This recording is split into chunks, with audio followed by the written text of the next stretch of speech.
malam Pak Pendeta Sabuin. Saya mau bertanya dari Roma 7 ayat 1 sampai 12. Saya lihat ini perikopnya arti hukum Taurat 7 ayat 1 sampai 12. 2 tahun lalu, saya pernah dijelaskan oleh seorang pendeta mengenai analogi istri yang suaminya meninggal, bebas dari hukum. Jadi kalau ia menjadi istri orang lain, ia tidak berzina. Analogi ini untuk menggambarkan umat manusia sebagaimana istri dan setan atau dosa sebagai suami yang meninggal. Akan tetapi saya tidak bisa menjelaskan dengan baik saat mengangkat perikop ini sebagai materi renungan di dalam keluarga. Kalau boleh pendeta menjelaskan kembali, karena perikop ini agak susah dipahami. Terima kasih, Tuhan memberkati. Silakan pendeta. Terima kasih. Betul, bahagian ayat-ayat ini yang ada di dalam Roma pasal yang ke-7 banyak dipelajari oleh pelajar-pelajar Alkitab. Banyak yang mengambil ini sebagai judul dia punya paper atau judul dia punya tesis, karena ada banyak pembahasan tentang analogi pernikahan ini. Mungkin boleh dibacakan hanya 3 ayat yang pertama, walaupun ada 12 ayat, kita baca saja 3 ayat yang pertama kalau boleh, Ellen atau Jeffrey. Baik, kita baca secara bergantian, saya ayat 1, nanti Ellen ayat 2 dan saya yang terakhir.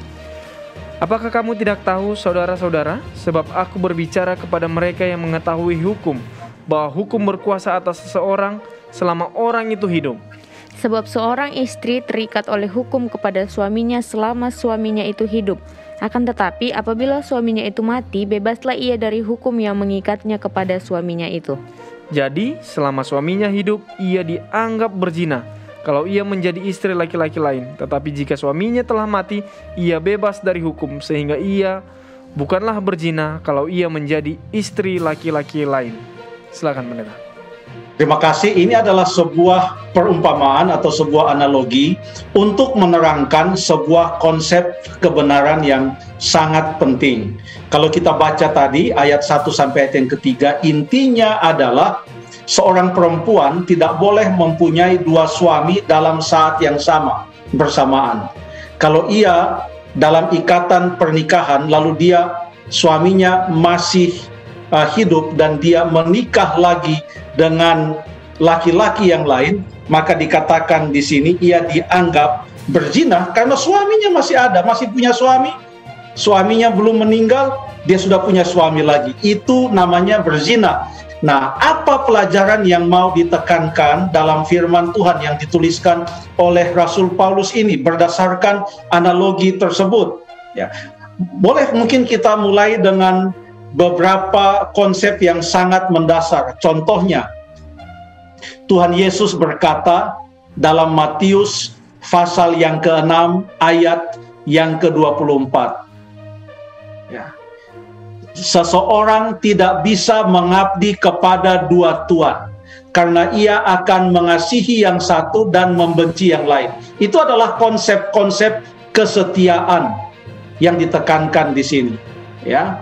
Lalu kemudian untuk memahami akan ayat ini dengan lebih sederhana, karena mungkin mereka yang melihat dia punya tata bahasa dan lain sebagainya akan menerangkan ini sampai 20, 30 atau 100 halaman dalam bentuk tesis. Tetapi bagi kita yang membaca Alkitab ini sehari-hari, perhatikan bahwa ini adalah potongan satu surat. Jadi kita tidak bisa hanya fokus saja kepada pasal yang ke-7. Karena pasal yang ke-7 ini adalah sambungan dari pasal yang ke-6. Jadi paling bagus kita lihat, siapa tahu ada informasi-informasi di dalam pasal yang ke-6 yang menekankan tentang konsep 2 laki-laki, di mana seorang perempuan hanya boleh setia kepada 1 laki-laki saja sebagai suaminya. Ya. Apa yang ditekankan di dalam pasal yang ke-6? Apakah ada konsep tentang 2 hal tersebut? Kita baca dalam pasal yang ke-6 ayat yang ke-23. Ini segera sebelum pasal 7 ayat 1 yang tadi kita baca. Roma 6 ayat yang ke-23 mengatakan, sebab upah dosa ialah maut, tetapi karunia Allah ialah hidup yang kekal dalam Kristus Yesus Tuhan kita. Ada dua di sini. Yang pertama, dosa, lalu kemudian karunia Allah. Lalu kemudian maut, lalu kemudian hidup yang kekal. Ya. Jadi kalau kita mau menerapkan Roma 6 ayat yang ke-23 dalam analogi tadi, atau menerapkan analogi ini dalam Roma 6 ayat yang ke-23, artinya tidak bisa seseorang yang mencintai dosa yang upahnya adalah maut, lalu kemudian ia dalam waktu yang sama ia mengatakan, saya mau tetap berpegang pada dosa-dosa saya, tapi kalau boleh dalam waktu yang sama saya juga boleh mendapatkan karunia Allah untuk mendapatkan hidup yang kekal. Tidak bisa. Dia harus mati terhadap maut itu, terhadap tuntutan dosa atau maut itu. Harus dia putus hubungan secara hukum, secara legal dengan dosa atau maut itu. Akan tetapi ini adalah suatu hal yang sulit.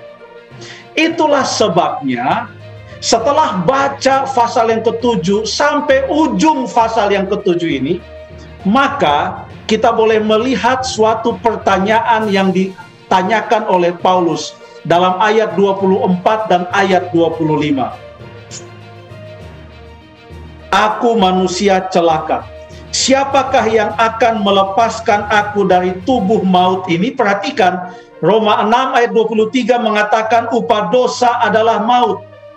Tetapi ikatan manusia dengan maut ini begitu kuat, sehingga Paulus bertanya, siapa yang bisa melepaskan aku dari tubuh maut ini, supaya aku hanya bisa mendapatkan karunia Allah, supaya aku bisa mendapatkan hidup yang kekal.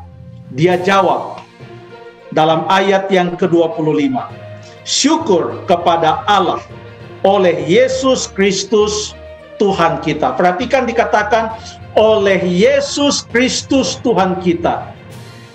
Kata-kata yang tepat sama juga dituliskan di dalam Roma 6 ayat yang ke-23 yang mengatakan karunia Allah ialah hidup yang kekal, lalu dalam Yesus Kristus Tuhan kita.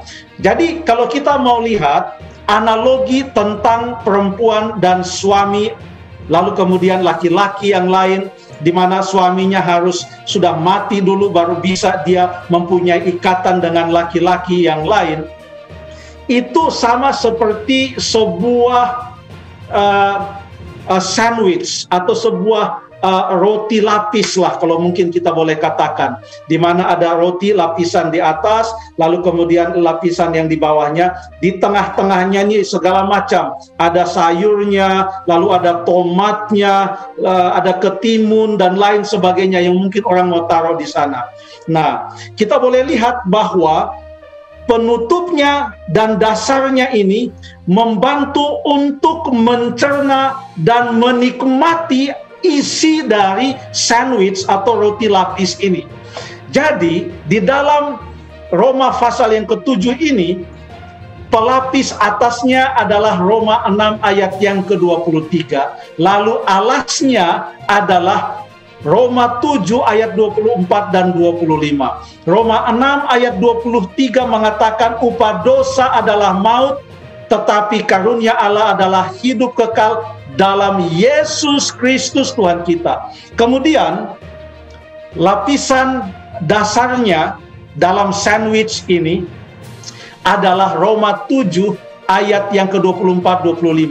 Siapa yang bisa melepaskan aku dari maut itu, dari upah dosa itu? Dijawab dengan jawaban yang sama, yang sudah disebutkan dalam pelapis atasnya itu, di dasarnya disebutkan juga syukur kepada Allah oleh Yesus Kristus Tuhan kita. Dalam Yesus Kristus Tuhan kita, oleh Yesus Kristus Tuhan kita. Inilah yang disebutkan oleh Paulus di dalam suratnya, di mana ia katakan, aku mempertunangkan kamu dengan Yesus Kristus. Bagaimana bisa kita mempunyai hubungan dengan Yesus Kristus? Hanya oleh kalau kita sudah meninggalkan akan tuntutan dari dosa itu, yaitu maut. Inilah yang sering disalah fahami. Mengapa? Karena orang terus mengkaitkannya dengan 10 perintah Tuhan dengan sebuah logika seperti ini. 1 Yohanes pasal yang ke-3 ayat yang ke-4 mengatakan dosa adalah pelanggaran akan hukum Allah. Lalu kemudian akibat dosa adalah maut. Berarti supaya kita jangan berdosa, supaya kita jangan punya maut, biarlah kita tiadakan saja itu hukum Allah, perintah Allah kita tiadakan, sebab kalau tidak ada perintah Allah, maka tidak ada dosa, dan kalau tidak ada dosa, maka tidak ada maut. Ada yang mengikuti jalur logika seperti itu. Tetapi itu adalah suatu jalur logika yang kurang tepat atau tidak alkitabiah. Mengapa?